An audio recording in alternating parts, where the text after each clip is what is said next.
Hello everyone and welcome back to my channel. My name is Achua. In this video is going to be a comparison between Burberry Goddess the OG and then Angham from Lattafa. I've been waiting on my Athena for the longest time. I made a technical error when I was ordering it, so it's delayed, and my Athena has since been shipped. I wanted to do a comparison between Athena and then Angham because they are supposedly both inspired by Burberry Goddess, which I have the Intense here. I was looking for the OG Burberry Goddess, so I went to Macy's and they gave me the samples for the Intense. They had run out of the OG, but I was able to just douse myself yesterday with the OG Burberry Goddess to be able to compare to this. And I have a few thoughts, they are not exactly the same thing to my nose. They are not, but there are quite some similarities and I want to share it, with you today. So fingers crossed, as soon as the Athena arrives, I will do a comparison video between this and then that, just to know which one is the closest in terms of being an accurate one-to-one dupe, or inspired by. So let's go with the note structure for Angham from Lattafa. This one has the note of pink pepper. It's not the same as the OG Burberry Goddess. This one has pink pepper, mandarin, and then ginger at the top. It has praline, cacao, lavender, and jasmine in the middle, and then vanilla, amber, and max. Whilst the OG Burberry Goddess has the note of vanilla, lavender, and then cocoa and ginger at the top, vanilla caviar, which is missing from this one, and then vanilla absolute, which is also missing from this one, although this one has the note of vanilla, and this one has the additional note of mandarin and then jasmine. And that is exactly what I smell. The top note, which includes that pink pepper, that little spice, which is also missing from the OG Burberry Goddess, the mandarin, mandarin is not a note in the OG, but in this one it is, and that is quite prominent, making this one a more effervescent citric one. It is not like the normal quintessential citric fragrance, but it's a citric, sort of, at the top sort of vibes, which is missing from the OG. That is one of the most significant differences I find between those two. And then the note of lavender and then jasmine. What I can say is, whereas Burberry Goddess, okay, let me just show this, although it's not the original one, this is the Intense. Whereas this one, it's like vanilla forward. This is lavender and jasmine forward. As soon as I spray this, or you spray the Burberry Goddess, you're going to get a heavy presence of a very cookie dough, not cookie dough, like cookie, like cookie vanilla, but not like the most sweetened one. Whereas in this one, you're not going to get that vanilla, it's still vanilla, but it's not that vanilla absolute you get in this and that vanilla caviar. This is just a simple straight up vanilla, not as intense, not as dense, not as rich as this. This one feels a little more effervescent because of that mandarin, and it's also more floral. When I spray this, you get the vanilla more, and then as it dries down, that lavender, also comes through. But when you spray Angham, I'm going to get the florals first, or that is what I get the most, the florals, lavender and then jasmine. I really get the heavy presence of jasmine and lavender at the top, as well as that mandarin orange, before anything else. It is in the mid and then at the dry down that you begin to get the vanilla, although it is still quite prominent. It's not as intense, and as prominent as the one that you get from Burberry Goddess. You're not going to get as much vanilla, or a thick resonant vanilla as the one you get from Burberry Goddess. You're not going to get that, but it's still a heavy vanilla scent. I'm just trying to make the differences here. It's still a heavy vanilla scent, but you're going to get more of the lavender and then the jasmine and orange mandarin, making it a bit more citric, or a bit more lighter, because of the mandarin. It's sort of a bit more effervescent and a bit more toned down with the heaviness of the vanilla in this one, if it makes any sense. It's in the air, when you spray it in the air, it's very identical.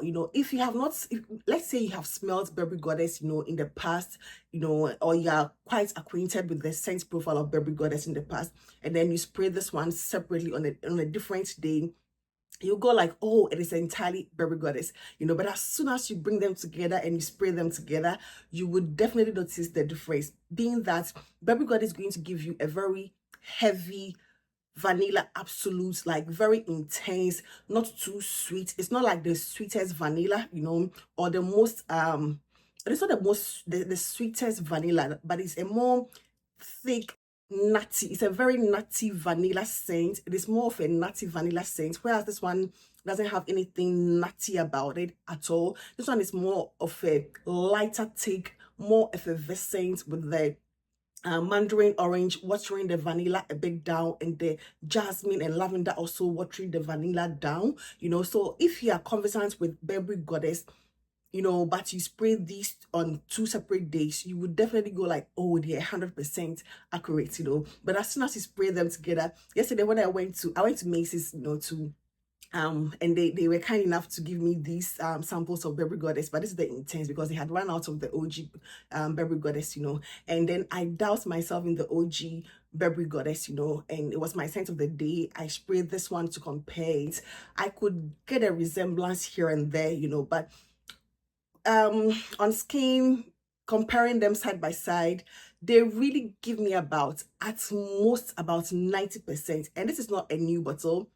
I've had this for a couple of days, so I think it has started the process of maceration, so it's not like, oh, fresh out of the box and I'm comparing it. No, I've had it for a couple of days. I wanted to do the comparison with Athena, and I've been waiting for it, but it's still not here. That's why it's been shipped, so hopefully I get it like in a day or two, and then I can do the comparison. But this is not going to give you 100% rich vanilla caviar, or vanilla absolute with that cookie sort of vanilla nuance.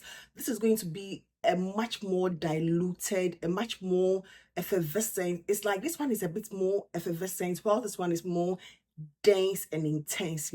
And yeah, that's what the main difference about this.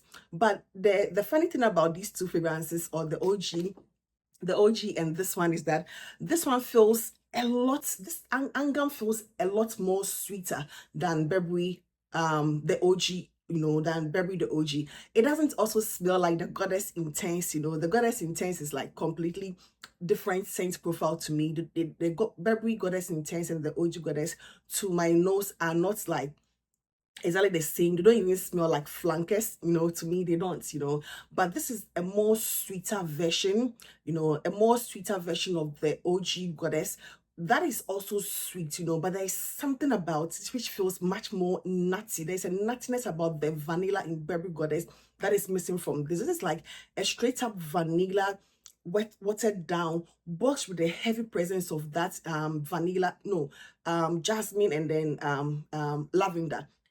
So you're getting the jasmine and lavender at the top, and then when it dries down, you get the vanilla. Whereas in the original, you're getting the vanilla at the top, and when it begins to dry, you get the lavender, and other notes, but it's a good one. When you first spray, you're not going to get anything alcohol like blast. It is like well blended, very well blended. It doesn't give you anything synthetic. It doesn't come across as synthetic or cheap smelling. It's an excellent release by Lattafa. I wouldn't say it is 100%. I would say it is about 90%, but it is a very good vanilla scent, but not your heavy gourmand or the typical quintessential gourmand scent that you might be looking for, but all the same sweeter and then more effervescent than this. It's like a lighter take with a slightly different twist. This is like a bit nutty. The vanilla here feels very nutty, but this one feels like a straight up, sugary vanilla, but it doesn't give me a quintessential gourmand, vanilla, although it's there, but not like the foodie gourmand, the foodie vanilla. As a lot of edible gourmand scents are, but I'll place this around 80%, realistic gourmand vanilla scent. Although to me it is not your gourmand like which one, it is not your typical, it is not, but it still gives you a very lovely, feminine, ultra feminine, beautiful, quite, sexy, sensual vanilla scent, but not like the edible gourmand you might be looking for. The downside of this fragrance is that it is not intense, and it forms a very nice scent bubble around you. It doesn't really last that long, on skin. You're going to get about 4 hours on skin, and then about 8 hours on clothes, and usually, Lattafa fragrances, when you spray them the next day, you can smell it on your clothes, but this has not been the case. Although you still smell it, it's very faint. It has longevity issues, it has longevity issues, and it's not as intense as the OG. The OG would last on you like a day plus, you can smell it, it projects, it is like quite beastly, whereas this one sort of has a little bit of longevity, and it doesn't have projection issue. I wouldn't say it does have projection, because it can smell it, it fills up on a room, but you need to be a little close to the person to smell it, somehow. It is good, but they're not exactly the same as Burberry Goddess. Is good, but not exactly the same as that. Before I go, let me say a very big thank you to you guys. The last time I wore this wig for my last video, or one of the videos I did with this wig, a lot of people seem to love this wig, and I love it too. A very simple, elegant, chic one. It was gifted to me by Irresistible Me. It's a small, wig brand, and I would love that you support the brand. I have a discount code with them that will give you 10% off any purchase that you make. Irresistible Me is the name of the brand. It's a small business, so please do support them. They have like quality, affordable, mid-range, higher end priced wigs. So just look into it. I'm sure you'll find something that will suit your taste, and that is going to be it for today. And as soon as I get the Athena, I'm definitely going to bring it to your attention, but for now, this is going to be Angham from the house of Lattafa, and I hope this video found you well. Please do not forget to give this video a thumbs up, and I hope to see you in my next one. Take care. Bye bye.